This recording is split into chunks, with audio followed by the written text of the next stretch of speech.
Merhaba arkadaşlar, bugün İskenderiye'nin hakkında konuşacağız. İlk yerimiz burada Muntaza.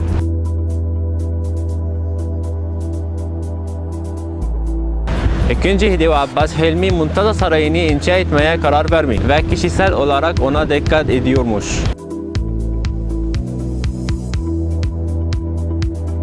Aslında Haramlık Sarayı adlandırılıyor. Bu köprü Selamlık Sarayı ile Çay Adası'nı bağlıyor.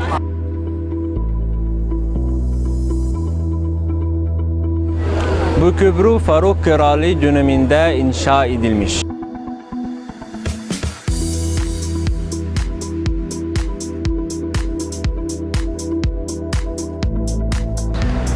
Şimdi Antoniades Bahçesi'nin hakkında konuşacağız. Hadi gidelim.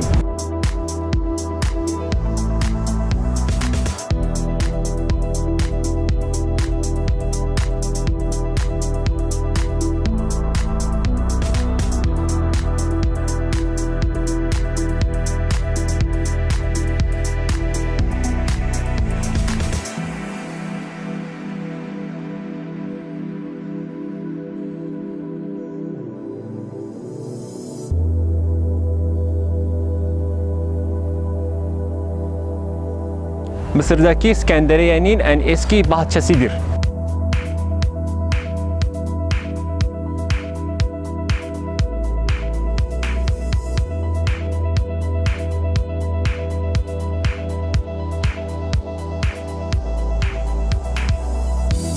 Bahçenin içinde nadir mermer heykellerinden oluşan bir koleksiyon vardır.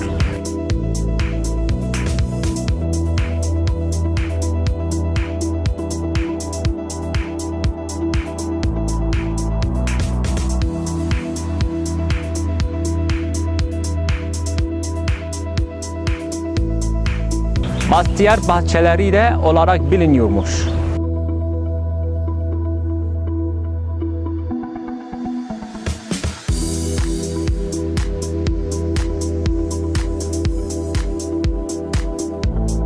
Antoniades Bahçesi Ptolemaic döneminde inşa edilmiş.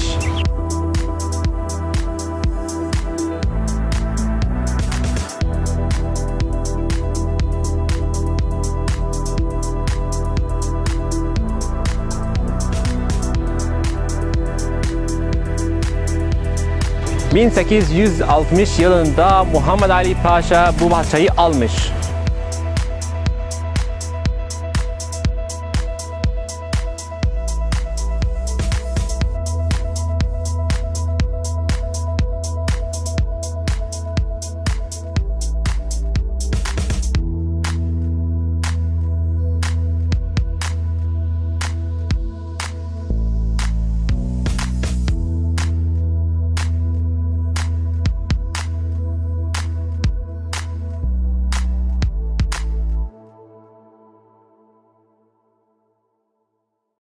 İskenderiyye Köprüsü trafiği hareketini rahatlatmak için Arap Müttehit Şirketi tarafından kurulmuştur.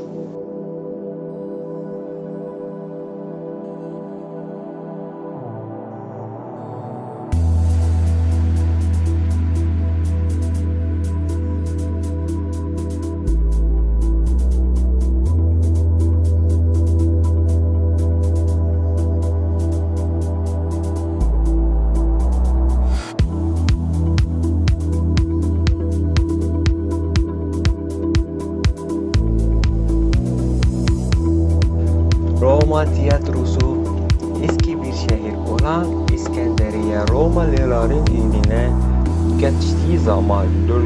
yüzyılın başında kurulmuş. Önemli bir antik tiyatroya da sahiptir. Roma tiyatrosunun etrafında çalışma salonları vardır.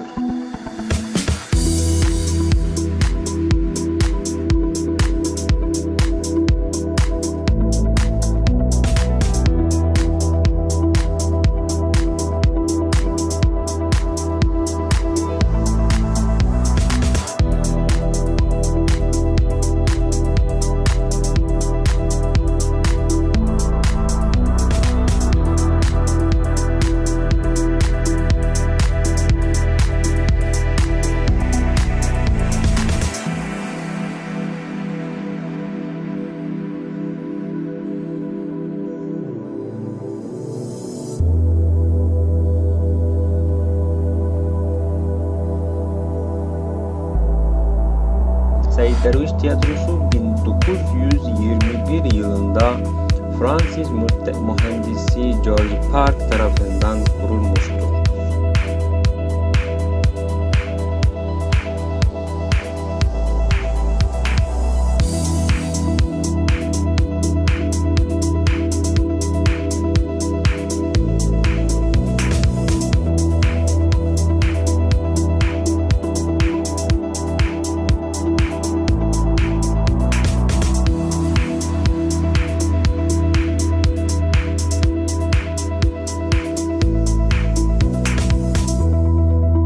Mısır Beraber Camiası'nın hakkında konuşacağız.